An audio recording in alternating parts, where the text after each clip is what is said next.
Martin Romualdez. 67 daw ang congressman na kontraktor. Di ba natin pagtatatawin, kasama doon ang SunWest. Nung ako ang chairman kasi, alam ko yung gagawin ko, alam ko yung direction ko eh. Malapit-lapit na nga ako doon sa pinakaugat eh. Ang dami pang dapat natawagin, bakit hindi yun ang unahin? Unang-una, 17 ang binanggit ni Diskaya, ng mga Diskaya. Bakit hindi ilabas? Para pagtatanungin yung 17 congressmen.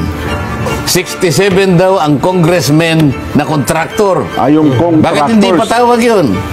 Ang daming dahilan na dapat ituluyan at marami kayong dapat na ilabas dyan. Pagtatanungin natin lahat yan.